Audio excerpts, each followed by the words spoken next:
ఈరోజు కూటమి ప్రభుత్వం అధికారంలోకి వచ్చిన తర్వాత ఒక పక్కన సంక్షేమాన్ని మరొక పక్కన అభివృద్ధిని బ్యాలెన్స్ చేసుకుంటూ ఈ రోజున ప్రభుత్వం పనిచేస్తుంది.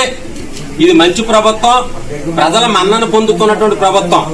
మరి ముఖ్యంగా ఈరోజు అంగన్వాడీ సిబ్బందికి ప్రభుత్వం ఏర్పాటు చేసినటువంటి విధి విధానాల ప్రకారం మరి వారికి కొత్త యూనిఫామ్ ని అలాగే టీచర్ గారికి అలాగే ఆయమ్మలకు కూడా కొత్త యూనిఫామ్ ని ప్రభుత్వం ఏర్పాటు చేసింది.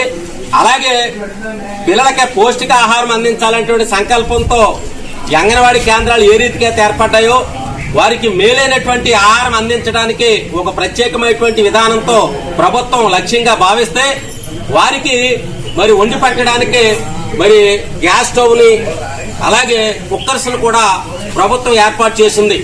ఎందుకంటే ఈ రోజున ప్రభుత్వం చిన్నపిల్లల విషయంలో ప్రత్యేకమైనటువంటి శ్రద్ధ తీసుకుని ఒక పక్కనే పౌష్టికాహారాన్ని నాణ్యమైనటువంటి పౌష్టికాహారాన్ని అందిస్తూ అలాగే వారి ఆరోగ్య విషయంలో మంచి భద్రత ఏర్పాటును కల్పిస్తూ ఈ రోజున అంగన్వాడీ కేంద్రాలని ఒక మోడల్ కేంద్రాలుగా తయారు చేయాలని ప్రభుత్వం కంకణం కట్టుకుంటుంది. మరి ముఖ్యంగా ఈ రోజున వారికి ఉన్నటువంటి కొన్ని డిమాండ్లని ప్రభుత్వం పరిష్కరించింది. అలాగే రీసెంట్ గా కూడా తల్లికి వందనం అనేటువంటి ఆ పథకాన్ని అంగన్వాడీ వారికి కూడా వర్తించాలని ప్రభుత్వం ఒక గుడ్ న్యూస్ కూడా ఇవ్వడం జరిగింది. అలాగే వారిలో కొన్ని డిమాండ్లు వేతనాన్ని కూడా పెంచడానికి ప్రభుత్వం ముందు ఆలోచన చేస్తుంది. ఎందుకంటే ఆర్థిక బడ్జెట్ కొంచెం తక్కువగా ఉండటం వల్ల ఆర్థిక వ్యత్యాసాల వల్ల ప్రభుత్వం ఆలోచన చేస్తుంది. వీలంత త్వరలో కూడా వారికి లోకేష్ బాబు గారు అలాగే చంద్రబాబు నాయుడు గారు పవన్ కళ్యాణ్ గారు కూడా గుడ్ న్యూస్ అందిస్తారని ఈ సభముఖంగా తెలియపరుచుకుంటూ ఈ రోజున సంక్షేమాన్ని దృష్టిలో ఉంచుకుని అభివృద్ధిని దృష్టిలో పెట్టుకుని కూటమి ప్రభుత్వం పనిచేస్తుంది.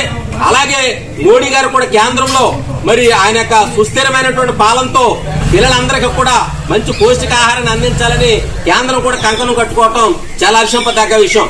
ఈ రోజున మనం చూసినట్లయితే ఇది మంచి ప్రభుత్వం, ప్రజల మన్నన పొందు ప్రభుత్వం. ఇది ప్రజలకు ఇచ్చినటువంటి వాగ్దానాలను నెరవేర్చేటువంటి ప్రభుత్వంగా మనం భావించుకుని ఈ రోజున తణుకు నియోజకవర్గంలో మన స్థానిక శాసనసభ్యులు ఆరిమెల్లి రాధాకృష్ణ గారి యొక్క ఆధ్వర్యంలో ఈ రోజున అభివృద్ధి సంక్షేమం ముందుకు వెళ్తుంది. అలాగే ఏ సమస్య వచ్చినప్పటికీ ప్రత్యక్షంగా పరోక్షంగా కూడా ఆయన మరి పరిష్కరించి ముందుకు వెళ్తున్నారు. ఈ రోజున కూటమి నాయకులు తెలుగుదేశం అలాగే జనసేన బీజేపీ కూటమి నాయకులు అందరం కలిసి ఐసీడీఎస్ సూపర్వైజర్ గారి యొక్క ఆధ్వర్యంలో అంగన్వాడీ టీచర్స్ సిబ్బంది వారి యొక్క సమక్షంలో కూడా ఈ యొక్క గ్యాస్ స్టవ్ ని అలాగే కుక్కర్ని యూనిఫామ్ కూడా మరి పంచాయతీ ఆఫీసులో మరి పంపిణీ చేయడం జరుగుతుంది. కనుక ఇది మంచి ప్రభుత్వం, మేలైన ప్రభుత్వం అని సభాముఖంగా తెలియపరుచుకుంటూ మరి ఇటువంటి అవకాశాలు సంక్షేమాన్ని ఈ ప్రభుత్వం కొనసాగిస్తుంది కనుక మరి కూటమి ప్రభుత్వానికి ప్రత్యేకమైనటువంటి ధన్యవాదాలు తెలియపరుచుకుంటున్నాం. Thank you very much.